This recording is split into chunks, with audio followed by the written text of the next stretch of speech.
Marshall here. Welcome back to the Realignment. Hey everyone, welcome back to the show. Quick note that we will kick off all episodes with moving forward. This expanded coverage, aka 3 to 4 episodes a week, especially with the discussion episodes, is brought to you by the folks who have supported the Realignment's Supercast subscription. If you want to help support the show, help us increase content, support our staff, all those good things, you could go to realignment.supercast.com. You could also go in the show notes, which are in the description of every episode, and subscribe there too. So once again, realignment.supercast.com, $5 a month, $50 a year, $500 for a lifetime subscription to support all the work we're doing right now. So huge. Also, if you want to learn more about what we're doing and our plans, you could go check our Substack, which is also linked in the show notes as well. On to today's actual episode. I'm speaking with Michael Kazin of Georgetown University. He's the author of a couple books that are really relevant to the show. Recently, he released What It Took to Win, A History of the Democratic Party. He's previously written The Populist Persuasion, An American History, and also a relevance to folks, American Dreamers, How the Left Changed the Nation. This episode is a follow-up to our conversation with Matthew Continetti a few weeks ago. His book was titled The Right, The 100-Year War for the Future of Conservatism. So this episode is basically looking at these realignment issues through the lens of the left and the Democratic Party, in contrast to Continetti's episode on the right. So listen to these two back to back, listen to them together. I hope you really understand how things are going. All that said, huge thank you to Lincoln Up for supporting our work. Hope you enjoy this episode. Michael Kazin, welcome to the Realignment. Great to be here, Marshall. We're going to start this episode off with something our left-leaning audience has demanded of me: the proper definition and uses of terms like liberal, progressive, leftist, center left. I often use these terms somewhat interchangeably and people get very mad. So you, as a historian of the left, can provide us with the final word on what these terms mean. So I just want to kind of go down the line, and then that will transition us into the conversation about how these various groupings and ideologies fit within the Democratic Party. So let's just start with leftist. Like, what is a leftist in the American political context? Well, of course, as a historian, I understand that the way these terms have been used historically keeps changing all the time. Left, when I was growing up, used to be different from liberal. I was a leftist in college in the late 1960s. I hated liberals. They were the party of the Vietnam War. They were the party that opposed Black Power. I was a new leftist. I didn't like liberals. I wanted to overthrow them and make a revolution. Now I think for conservatives, left means pretty much everyone in the Democratic Party, except maybe Joe Manchin. So the term has become more inclusive, I think, over time.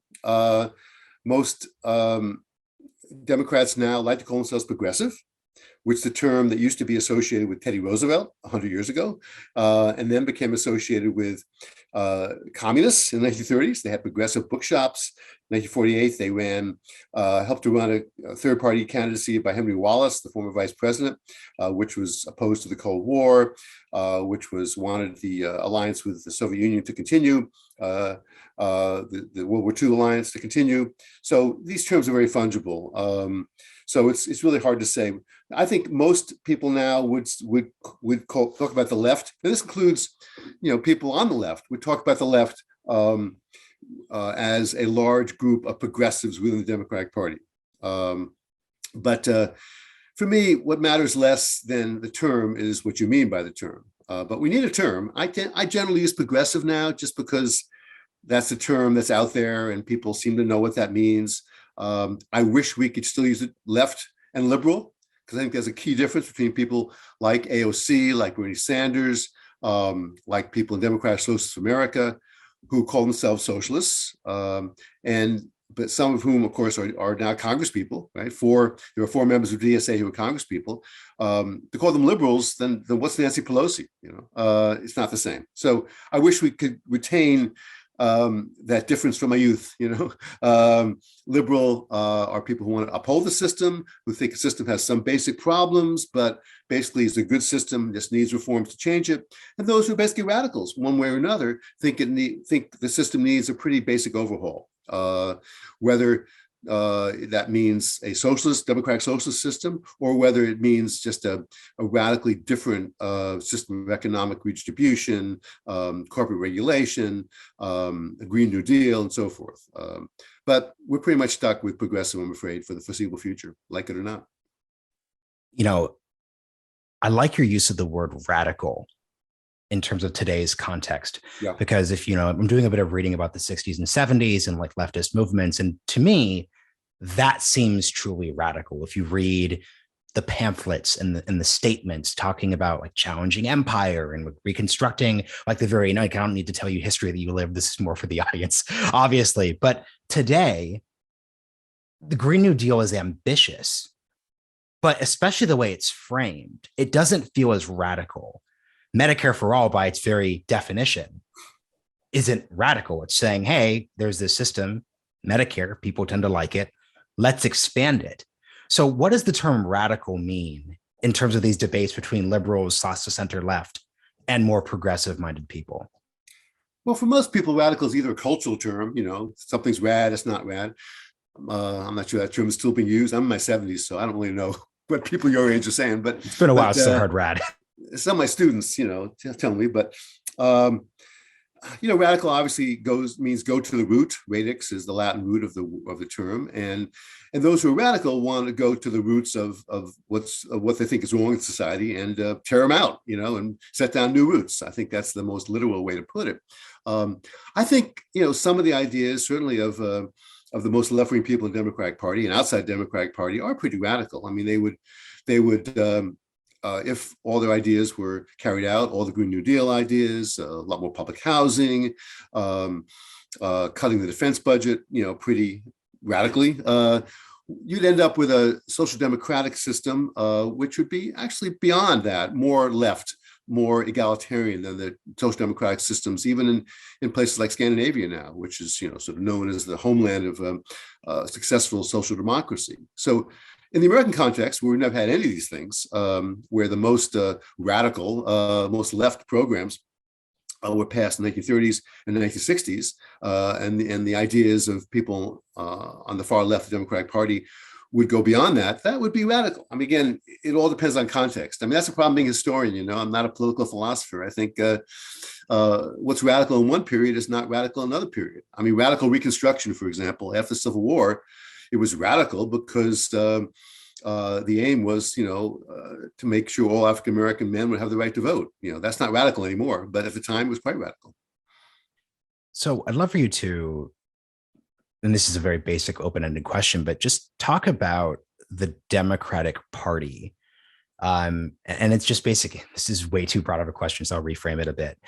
The Democratic Party is the oldest political party in the world that's still functioning, obviously. And this is an interesting time to talk about political parties, because on the one hand, if you talk to a liberal, a progressive, left-leaning person in this audience, they will tell you the Democratic Party has all its power. The DNC imposes its will. It prevents Bernie from winning. The establishment coordinates itself. But from a political party history perspective, the Democratic Party is incredibly weak. It's not able to enforce its will on Joe Manchin, shall we say.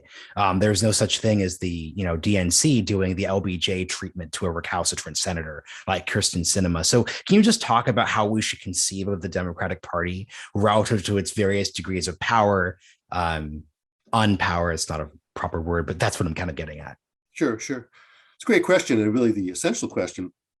And I think people who think the Democratic Party is weak, aren't thinking about how parties become strong. Parties become strong in a two-party system, which is one we've pretty much always had since the beginning of mass parties in this country, because they're broad coalitions. This is a big country. Even when only white men could vote, it was still, a pretty diverse country, ethnically and regionally, economically, occupationally. And Democrats, when they've been a strong party, were a diverse party. I mentioned in the book, What It Takes to Win, that the Democrats were the majority party in this country from the late 1820s up until the mid 1850s, and then from the 1930s up until through the 1960s. Pretty, about 60 years altogether out of 200 years. And why were the majority party? Because they put together groups that didn't like each other very much and had some important differences, but had enough that united them that could stay in the same party. You had Southern slave owners and Irish immigrants who came over here from the famine in the 1840s and 50s with only the clothes on their back before the Civil War. In the 1930s and 40s, during the New Deal, Democrats had huge majorities. You had vicious Southern racists and anti-Semites, and you had communists and socialists who were supporting Democrats and sometimes even running as Democrats, as socialists are often today. But they unite on, all sides wanted the government to do more for ordinary people, however they define those ordinary people. And the labor movement in the 1930s and 40s was growing and was also a major force, especially in the northern states and western states, in pushing back against the racist wing of the party. But Democrats now are, it's true, a party which has too many, bureaucratic organizations at the top, too many consultants, perhaps. But of course, Republicans are no different in that sense. But again, with narrow majorities like the Democrats have now, with not any votes to spare in the Senate and only a few votes to spare in the House, very hard to pass really far-reaching programs. That's never happened in American history for either party. Even when the Republicans were doing very well in the 1980s, they didn't do a lot what conservative Republicans wanted to do. The Reagan Revolution didn't do very much, really. It basically stopped further reforms more than it rolled back programs that were passed during the Great Society days. So I think it's naive to think that just because the Democrats, can pass anything they want, if every Democrat gets together and the filibuster is voted out, which is not going to happen, obviously, that they're a weak party. They are still a broad coalition, and but the problem they have, as we know, is that the sort of white working class and more Latino working class too is beginning to white working class is much more Republican now. Latino working class too, judging from the last election 2020, is beginning to move away from Democrats. Well, so in terms of their constituencies, it's a problem. Become majority party, but to imagine the Democrats as a solely progressive party, which I would like it to be. I'm on the left, so believe me, I'd like it to be. But you have to understand why it's not that right now, why historical forces have made it very difficult for progressives to triumph entirely. And so to say, well, Democrats have majorities, so they should be able to force Joe Manchin to do what they want. Joe Manchin is very popular in West Virginia, where Donald Trump won twice by over 40% of the popular vote. So no other Democrat could get elected in West Virginia but Joe Manchin. So again, Joe Manchin is king, or let's say Duke or something, because Democrats need him to get judges through, if nothing else. It's interesting, even your use of the term phrase majority, I think it gets to the core of what a lot of the debate about radicalism comes to, because let me just put on my total progressive reformer hat. These aren't my politics, but I think I could echo them effectively. Democrats have won 7 out of 8 popular votes in this country, going back since the 1980s. If you add up the populations of the states, Democrats obviously have a very, very, very big majority. If you admit Puerto Rico and DC to give them, senators and states, you would not have to worry about Joe Manchin as much. So can you just talk about this real contradiction between, because for context, we just recorded an episode with Andrew Yang's former campaign manager, and he said, it's really tough because Democrats, they just can't do anything. They just can't win. And I was thinking, well, technically speaking, popular vote, Democrats are winning. If you take every single American citizen, Puerto Ricans, people from Guam, people in DC, Democrats are winning. So can you speak to this? Because I think this is something which, as a centrist person, I have a hard time responding to people who push from the left to make this critique. Well, as you know, Marshall, we have this strange system that was set up almost 250 years ago, which in its basic structure has not changed that much. I mean, it's changed in terms of who can vote, of course, that's important, obviously, essential, but it's still a federal system. And, Wyoming still has the same number of senators as California. And We still have a Supreme Court, which, of course, under the Constitution didn't have a judicial review, but pretty soon after the country was founded, it got judicial review, and now that's, people accept it whether they like it or not. So it's not a fully democratic system. Never has been. Was not intended to be. So that's part of the problem, I think. And to change that, you'd need to change the entire system. So that's not going to happen anytime soon. So the only way around it is for Democrats to win state elections and state legislatures, which they used to do. Again, when Democrats were the majority party, they could do that. I mean, until recently, Democrats were elected senators in North Dakota and Missouri, and they still have a senator from Montana. They elected a senator from Alaska. So there are places where Democrats used to do well, even when Republican presidential candidates won those electoral votes. But Democrats have, I think, some progressives who understand this, I think, are right to make the critique that Democrats stopped making an appeal to, you might say, centrist voters. I'd say mostly non-college educated voters in red and purple states. And I think, the way they have to appeal to those people, and this is the argument in my book, is with universal economic programs, which will help those people, which will help the large majority of Americans. That's the only way Democrats ever, became the majority party. And I think it's the only way Democrats will, in any kind of secure way, be the majority party again. So that's my answer to that question. We're not going to change the structure of the Senate. People look in the Constitution, these little books here. Article 5, the last sentence of Article 5 of the Constitution. You can't change the makeup of the Senate unless the state that you want to change agrees. That's not the language I'm paraphrasing. So Wyoming is not going to say, oh, that's fine. We have so few people. Let California have 10 senators. We'll just keep our 2, or don't give us any because we're too small. Not going to happen. So. What do you think of the pushback that the reason why Democrats aren't performing well in rural states isn't broad economic policy? It's cultural issues. It's that the Democratic Party has gone too, and once again, this is where the audience gets mad. Sure. Went too far to the left on social policy questions when, I'm using the word left more in the sense that a Republican would use the word left. I think it's a mixture. I think on the one hand, if Democrats aren't out there making a clear, strong,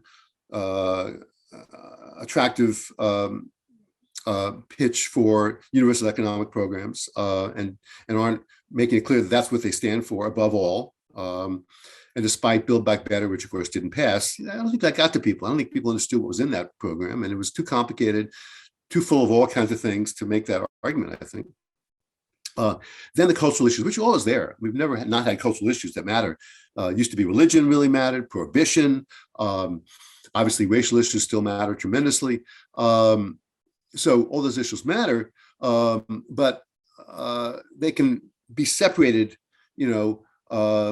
more easily, I think, when people don't see anything else, that the Democrats are talking about coming to them. And, when Democrats are known primarily, I say, as the party of, racial justice, of LGBTQ rights, for example, which, again, I'm all for, but if that's the primary message that people in these states, mostly white people, non-college educated, are getting, then it's not surprising they say, so what's there for us? What the Democratic Party want to do for me? Is it just trying to make me feel guilty? And again, I'm not sympathetic to that argument, but then I'm not those people either.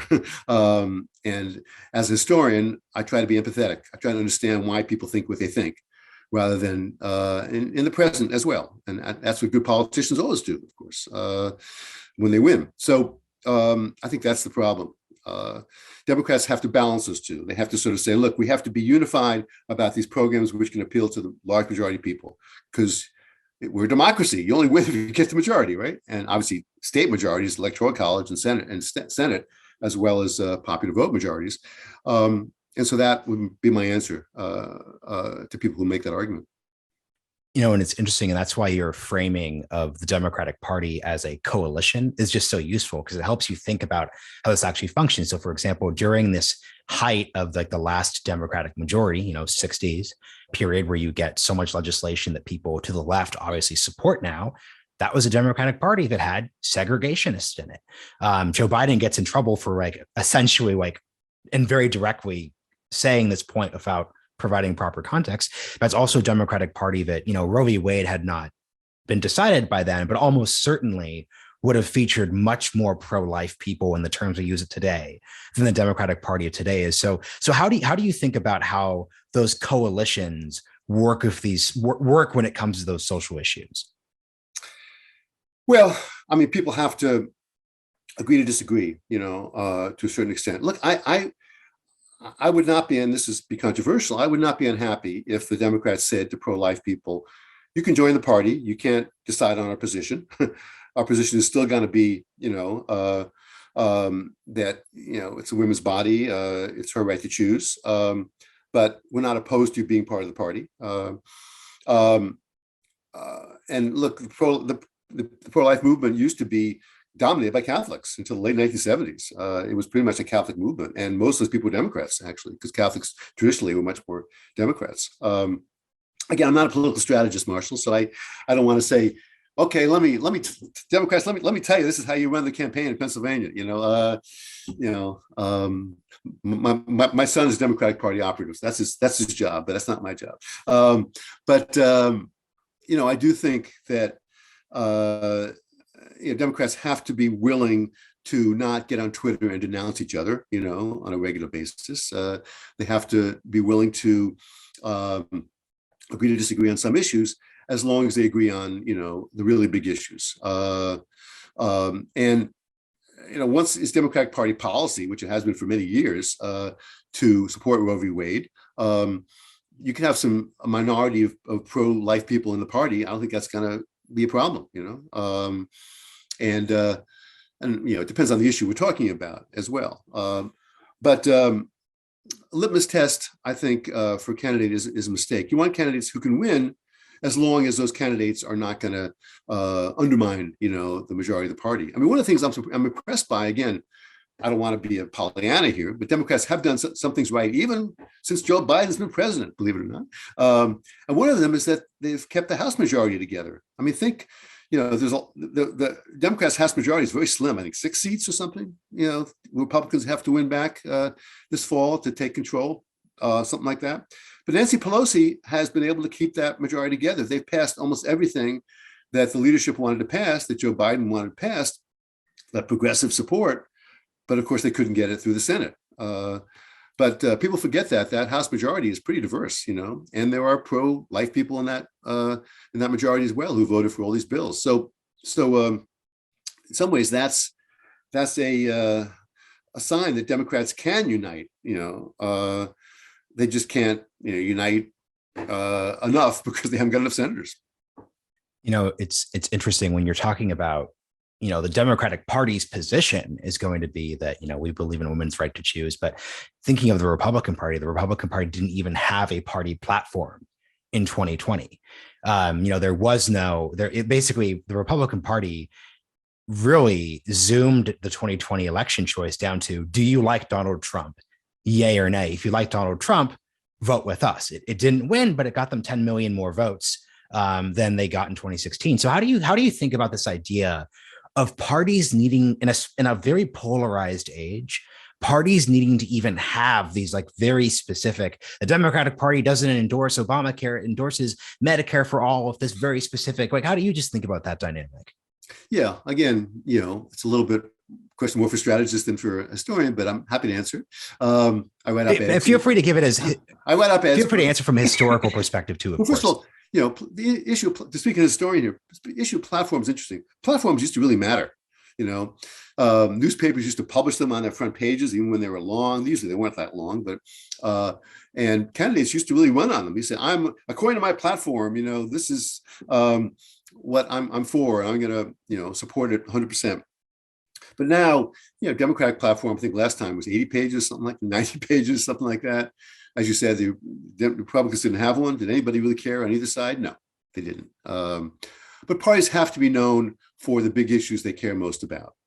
Democrats used to, in Andrew Jackson, when he was in his heyday, they cared about being against the big financial interests, the money power, as they called it, the second bank in the United States, which he vetoed the recharter of in the 1830s. They also cared a lot about expanding the borders of the country, pushing back Native Americans, of course. And those are really the big issues. And in the South, supporting slavery as well was a big issue. And in the 1930s and 40s, they cared about unions. They cared about creating jobs during the Great Depression. And then, of course, they cared about defeating fascism. In the 1960s, they cared about Medicare. They cared about expanding aid to education. They cared about civil rights and voting rights.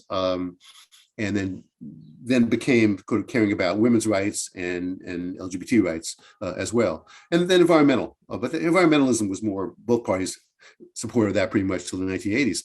So again, what was that, a minute? I summarized it. It didn't take that long, right?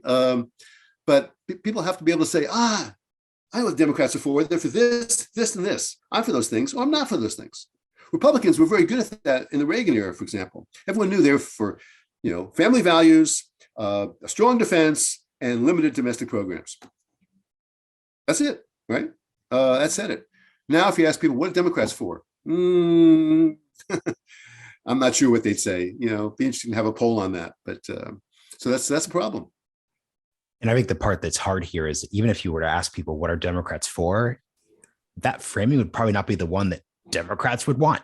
If someone were to say like, well, Democrats are for, because I could see a Democrat saying, no, like the entirety of my politics is not like fighting cultural war issues. But I think for a lot of people, I think that's a perception there. So I think my next question then would be is how can you, once again, like you're an historian of the left, I'd love for you just to talk through, you could have more than a minute to do this because it's a broad question. 2015, basically to the present day, from the perspective of a left that saw an opportunity to fill a space that I think Donald Trump filled on the right, but Bernie tried to fill on the left. So just how did the left really respond to like the end of the second Obama administration and just like this broad period where it seems like so much is up for debate in the country right now? Yeah, well, actually, I wrote an article about this for a anthology about the Obama presidency, and I think it's still true. The left really did quite well under Obama.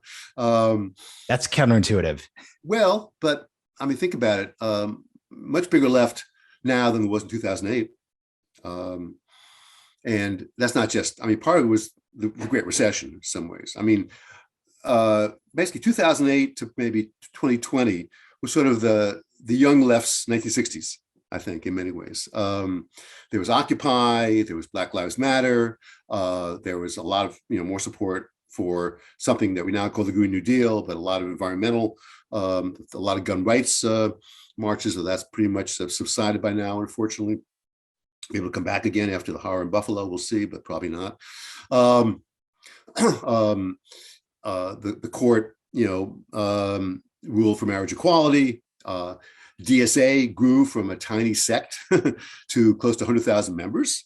And key was Bernie Sanders' campaign, which of course, I think was riding that wave that begins with the Great Recession. And the Obama, at least the hope of the Obama presidency, which most leftists supported.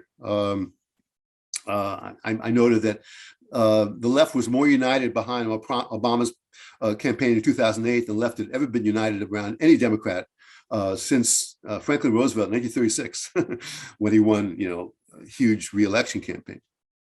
And also a key thing was that Bernie Sanders ran as a Democrat. That was absolutely crucial because, the left throughout American history has fooled around with third parties. Sometimes those parties had some important impacts, like the People's Party did in the 1890s. The Socialist Party in some ways did in the early 20th century as well. Even the communists were important in the Black Freedom Movement and in the labor movement in the 1930s, 1940s. But electorally, those were dead ends, clearly. And so the only way leftists are ever going to have a real impact on electoral politics in any kind of ongoing way is to be part of a existing party. And the fact that Bernie ran as a Democrat encouraged other people to join him, encourage groups like Progressive Democrats, Justice Democrats to get behind left-wing primary challengers in various races, like AOC famously and many others, was crucial because the only way you're gonna be able to ever going to be able to sort of push what Michael Harrington, the famous Democratic socialist, called the left wing of the possible, is to be part of a major political party which makes left wing dreams, at least some of them, maybe possible.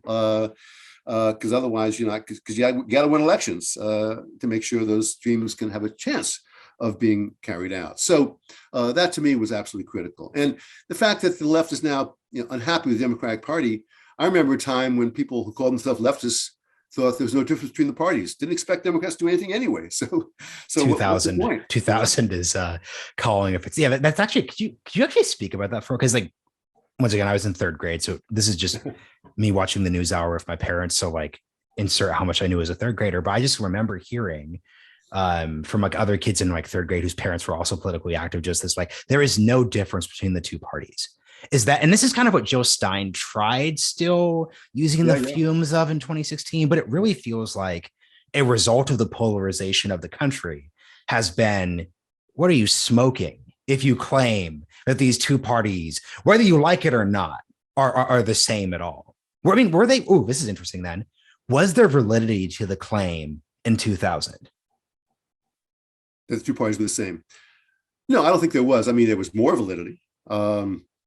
If you really want to have a hard time, if you have a hard time going to sleep sometime, Marshall, watch the debates in 2000 between Bush and Gore, where they're arguing about the lockbox, you've probably read about that and so forth. There didn't seem to be big differences between them. Obviously, Clinton and Gore administration was a very centrist administration, though culturally, actually, it was more left, on abortion, for example. But obviously, economically, it was a neoliberal, administration, as most people would argue today. And George W. Bush tried to be a compassionate conservative. So, there was a certain, but even then, labor supported the Democrats for good reasons, because the Democrats were still a more pro-labor party. And Bush was clearly a candidate of the Christian right. So he was not going to budge on gay rights or abortion. So even then, there were differences. But those differences, I think, have grown, in part because the left in the Democratic Party has been a force. The Progressive Coalition has 110 members now or something. That's large. Now, not all those people are leftists. Some join because it looks good to say you're progressive, but even that is a what's the old term? Imitation is the most sincere form of flattery. So Hakeem Jeffries, I think, who's not a real leftist, but he's a member of the Progressive Coalition because he wants to be Speaker of the House, and it makes sense to be seen as progressive. So I think it's true. Democrats have sometimes been more to the right. Republicans have sometimes been more centrist than they are now. But those periods historically are pretty brief usually. Another way to ask a version of this question then is, and once again, I'm just channeling YouTube comment and email channel frustrations. away. Why does it feel as if AOC and these progressive members cannot drive internal party dynamics the way that right-wing Tea Party and Freedom Caucus members can? Because like once I came up on the, young right in DC, and I can just empirically tell you that it seems as if those Freedom Caucus members drove much more of the dynamic in the Republican Party than the progressives do on the Democratic side. So I'm very sympathetic to the frustration of this critique. Like, how do you think about that critique? Well, again, I mean, you know this better than I do because you were part of that group. But I got the sense that, people in the Tea Party were basically channeling the frustrations of majority Republicans. Thank you. That's the correct answer. Yeah. Well, thank you. I got it right. All right. Ask me another easy one. Whereas the problem with Democrats is they are this broad coalition. Republicans are not as broad a coalition. Obviously, they're broader than just white Christian party. If you were a Republican, that part explains it, but illustrates it. But they are mostly a white Christian party, right? And they're obviously a party mostly of much more of rural states than more urban states and so forth. whereas Democrats are a broader party, and also being a broader party regionally and also ideologically, means that a left which is strong in metropolitan areas and close in suburbs and among college-educated voters more and more, it's just not going to be able to drive what happens in the whole party. You're not going to win an election in Arkansas as a Democrat, by having AOC's politics. You're just not going to. But if you were a conservative Democrat, you're not going to win an AOC's district either. So that's again why you've got to be a big tent. I think focusing on issues which unite people. I don't want to keep repeating myself, but it's the message of my book, so why not? But I think James Carville was right when he said in 1992, it's the economy stupid. It isn't always the economy stupid. The cultural issues do matter, but usually not for the national election. They matter more locally at different times. And wars matter too, of course. When the U.S. is in a war, the economy was in pretty good shape in '68, but it didn't matter because Hubert Humphrey was not going to win anyway, because the war was a big issue. But usually economic issues and what people think about economic issues, not just how they're feeling themselves, but how they think the economy is doing. That's why Democrats are going to lose this fall, most likely, because of inflation. Even though unemployment's low, most people aren't, obviously Americans aren't hungry like they were in the Great Depression, but they're unhappy about the economy, and that in the end is what really matters. Yeah, and I wasn't trying to throw you up a softball with that party dynamics question, but this matters because if you think about these things as coalitions, the reality was GOP leadership in 2013 was out of step with a huge percentage of the Republican Party's base. GOP leadership thought their number one job after Obama's reelection was passing immigration reform. Right. Turned out that wasn't true, and Eric Cantor lost his political career because of that gap.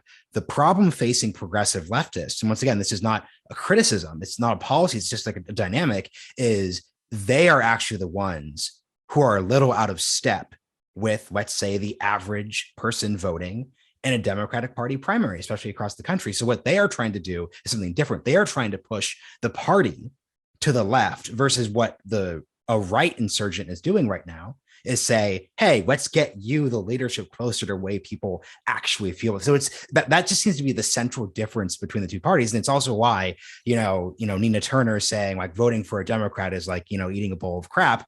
It doesn't play the same way it plays on the Republican Party side. So it's just such an important dynamic that really, when I think a lot of leftists are jealous of the dynamics of the Republican Party, and they try to basically say our situation is similar when it's just not similar at all. No, true. Look, Republicans have their problems too, obviously. As we saw, they have one problem is they have a former president who thinks he was still elected president and who's making it all about him. That's one problem. The other problem, I think, is they are standing for issues that in the short run might help them, but long run, I don't think are going to help them. Because I don't think in the end, especially most young voters are really going to care about, or might even oppose, some of the culture war issues that Republicans are fighting on about gender and about race. So, I think Republicans too have to deliver, for people. And even when, Trump was popular, he wasn't that popular, but was more popular, they weren't really delivering. They were delivering tax reform for richer Americans primarily, tax cuts. That's not there. Now, the problem Democrats have is, there's groups like Data for Progress, progressive polling groups, which I'm sure great polling groups, and I have a lot of respect for them, who keep saying, look, everything progressives want is popular. It's all very popular. In polls, people like it. The problem is, first of all, you've got to, boil that down to voters and make sure that they hear this in their local areas too, not just from pollsters. And the other hand, also they have to obviously show that they can pass some of this stuff, and that's the problem we talked about before. But one thing that's very underrated, and I stress this in my book too. People don't learn. I mean, most people still don't learn about their politics. At least don't I should say. learn their politics, and start to affiliate with one party or another party, or one ideological tendency or another tendency, just because they've read about it, or they follow people on Twitter or on YouTube, or they read somebody's website, another person's website. They do it because of their peers, family members first, their friends in school, people they have a good time with, people they see at work. Politics is still very personal in that sense, I think. And so, yes, it might be a lot of independents in Nebraska who like everything in Build Back Better, but if they're hanging out with people who say those Democrats are just awful, they're elitist, smug people who want to make us feel guilty about being white, then they're not going to support Democrats. So I tell young leftists at Georgetown and other places, they say, I spoke to a meeting of DSA people at Georgetown a few months ago, and they say, what's the one thing you tell young leftists at Georgetown to do? And I say, if to help the progressive cause, I'd say, move to Nebraska, move to Indiana, move to, Montana, don't stay in areas where there's lots of you. Go out there and organize people, show them that you're not some weird alien force, trying to change America and make it a terrible place, show them that, progressives and Democrats, progressive Democrats, are people who share a lot of the same concerns you have. But you can only do that by being with them, by being in the institutions they're with. And that's why the decline of labor unions, if I can go on a little bit, is such a key problem for Democrats. Because labor unions used to be that kind of institution. I talk about in the book how West Virginia used to be one of the most democratic states in the country, because the United Mine Workers of America taught its members, which were a huge part of the working population in West Virginia, the hardly majority, that Democrats were the party that supported Social Security, supported the right to organize, and that did things for ordinary working people. And so even when Democrats lost presidential elections, they usually carried West Virginia, like in 1988, for example, under Michael Dukakis, nobody's idea of a populist, working class guy. So that's the problem. Now, if unions can come back, we don't know if they will. Starbucks unionizing is not, a sign unions are coming back in a big way, but that can make a difference as long as the Democrats are able to convince people in those unions that they should vote for Democrats. But I think they can probably do that. It's interesting. I'm just doing the new New York Times book on the Biden presidency. And it's funny because people always, dunk on Joe Manchin, obviously, but Manchin's experience actually speaks to the story you're telling in West Virginia, because Republicans have asked him for years to become a Republican, and at a key identity level, and this is something that people who don't like Manchin aren't going to be sympathetic to, but at a key identity level, being a Democrat as like the child of Italian immigrants is something that speaks to him. And it's just like there are these weird, like, and he's a little older, so those dynamics are present, but it's always there. I want to get to, I'm not saying this is a contradiction, but I think it's a difficult dynamic that gets at the problems facing leftists in the Democratic Party, which is that you specifically said that AOC couldn't win in Arkansas. But earlier, so I'm not trying to do a gotcha here, I'm just trying to get at the nuance.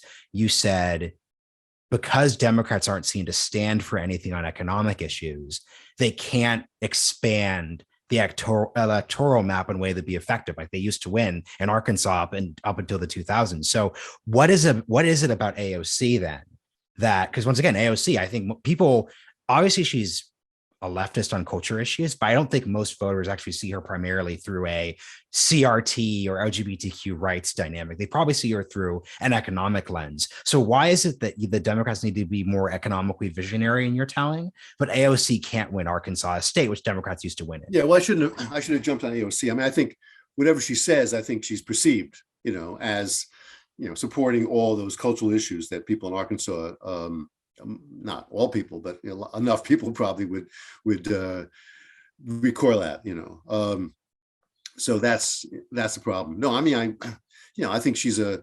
very promising figure, and I'd be curious if she's going to run for state office at some point soon in New York. But of course she's become a firebrand for Republicans, and So I just meant, a candidate like her who's perceived as being on the left wing of the Democratic Party, which again is perceived as caring more about what's taught in schools and transgender rights and abortion than about lifting people's incomes and childcare credits and so forth. That's what I didn't mean to dump on AOC. I'm a big fan, but then I'm a metropolitan leftist, so I would. Yeah, no, and as you're articulating it, it's obvious that was like a sort of cheap shot, because the obvious point is that I think AOC is a talented politician. I think even she personally would perform politics differently if she were from Arkansas. Sure, of course. She would not, obviously she's very Bronx and Queens branded. A AOC of Arkansas on a couple of different levels would not perform or even be would even be that way. So in these last 5 minutes, I want to just throw some quick questions to you. How should this weird thing I've just noticed with leftists is this real obsession with just labeling terms like socialist, democratic socialist, all these different bits, and I don't think that's an effective political strategy. I don't think that all these, it's very, and once again, this is, I'm recording this in Williamsburg. So I entirely understand the dynamics you're speaking to. I think at a very there's a very hot, cool, hip socialist meetup at a bar near me. So I get the need to brand yourself that way, but that's a little different than performing, capital P or small p politics. So how do you just think about labeling versus just the generic visiony thing to make it not that eloquent? Yeah, I say pick a label, go with it, and then talk to people in language they understand. I don't care what the label is. As I said at the beginning of the show, labels keep changing. Liberal used to be a very popular term, and now nobody uses it anymore, except people who don't like those. It's used as pejorative now. So call yourself a leftist or progressive, but talk about something else. There's a lot of buzz now, because last night, John Fetterman won in Pennsylvania, and his politics is obviously left, but you wouldn't think about him as a liberal. Somehow, liberal is more, people still have this idea of limousine liberals, and people who have a lot of money, who are college professors like me, so the terms get associated with images. So I think being people on the left who are language police are making a big mistake. I think I don't want to get into all the battles about what's happening in universities, which is overdone in some ways, but it's a big mistake to tell people you can't use that word. You have to use that word. Some words you shouldn't use, obviously, because they really inflame. I don't have to go into what those are, but that's not, for the most part, what's going on. When people are policing other people's language. So choose a term and go with it. Progressive's fine. I don't have any problems with it. The last question, and this is one which I think relates most to the 60s dynamic you were referencing, was foreign policy. Actually, that's way too big of a question to cover. Do you have 3 minutes past the hour? Sure. Okay, so I'll do two questions then. So school's over, so I'm just working on my new book. So. Oh, what are you writing about? I'm writing I want to make Americans care about the labor movement, about unions. I'm doing it in a different way than that. I'm not doing it in a present-minded way. I'm a historian. So I'm doing a book about Samuel Gompers, who was the most important labor leader in American history. Most people don't know anything about, but in the context of the rise of the American labor movement in the late 19th, early 20th century, making unions what, in many ways, the structure they have today. So, it's about the battles labor had before there was any government support for unions, about radicals, leftists opposing Gompers. Gompers himself began as a leftist. Anyway, it's really about the rise of the American labor movement and why it was very necessary at the time, but why it took the form it did. So then, for these last two questions, then, foreign policy. I'm fascinated by left debates about foreign policy post-Ukraine invasion. Sure. Because it's very complicated. On the one hand, the center left, and actually the vast majority of the American people seem deeply okay with the status quo. the Biden administration has adopted. The right is becoming increasingly anti that policy. You're seeing this with the vote against the aid to Ukraine. So you see this weird dynamic where I know certain leftists on Twitter will say things like, left, what are you doing? You used to oppose wars in the 2000s, but now you're voting with Biden. The squad voted for the Ukraine aid, and now it's the right who's making this case against it.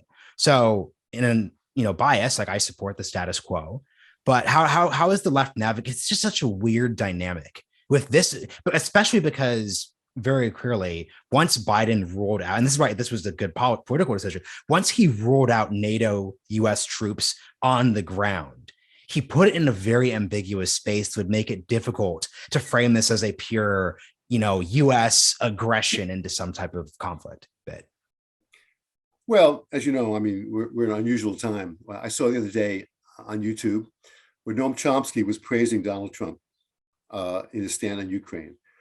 When that's happening, we're in a different world here. Noam Chomsky used to say that New York Times is no better than Pravda, in terms of foreign policy, defending the regime,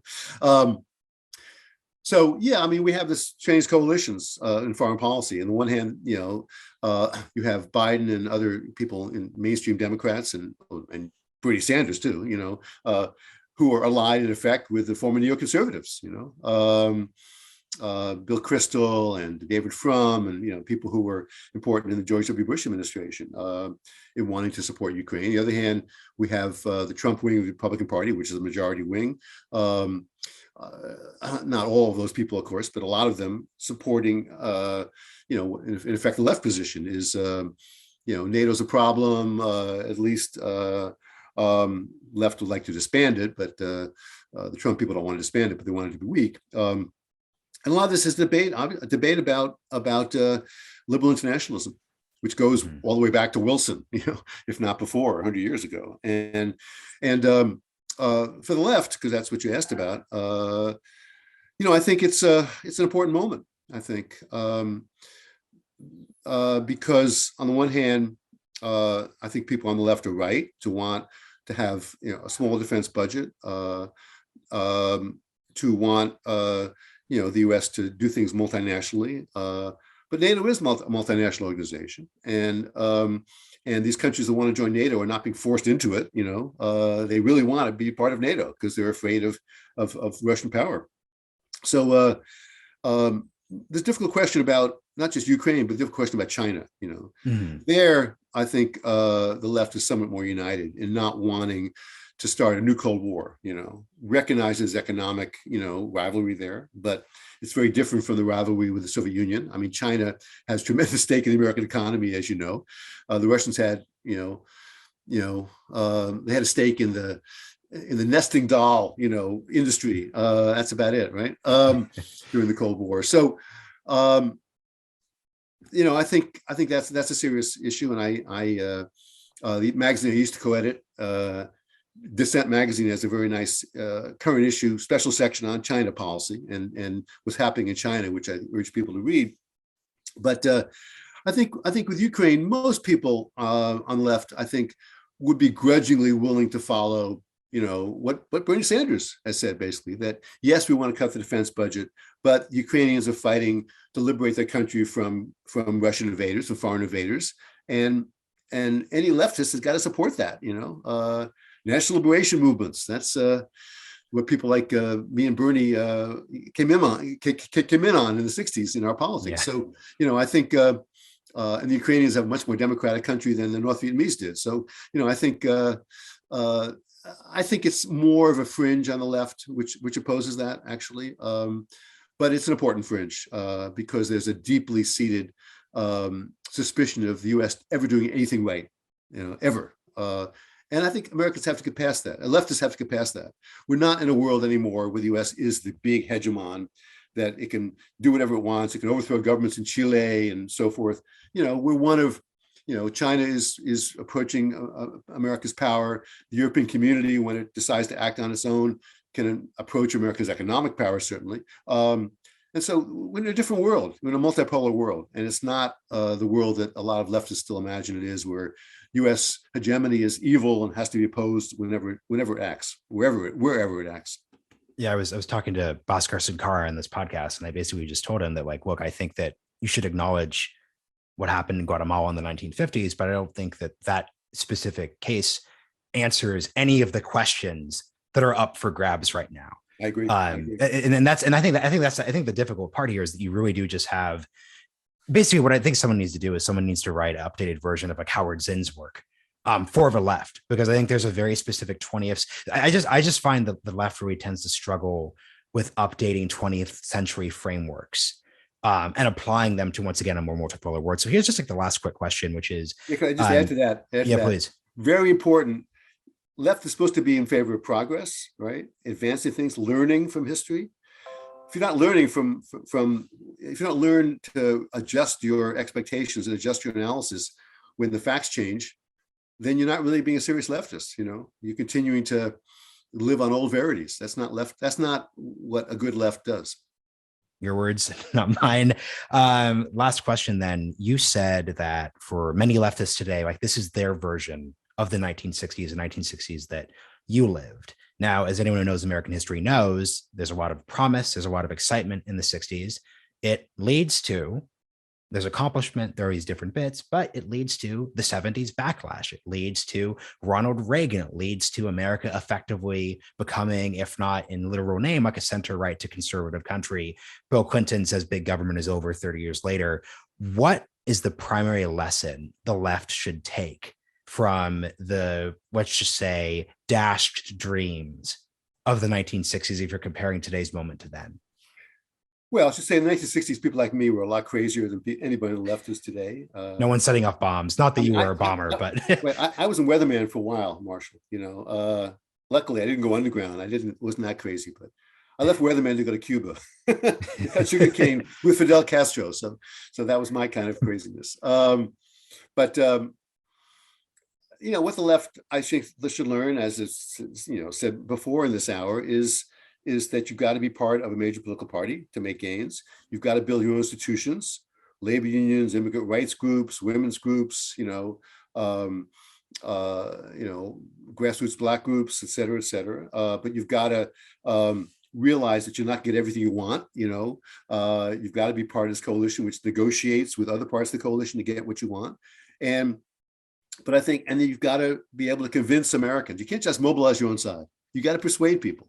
You got to change their minds about issues, and you got to get to them with what you believe. Because a lot of times they don't really know what you think. They never heard what they've never spoken to someone like you on the left. I think that those are sort of the general lessons. I believe America can be a much more democratic, egalitarian country. I believe Americans will be happy to be that in that kind of country. A majority would be, I think.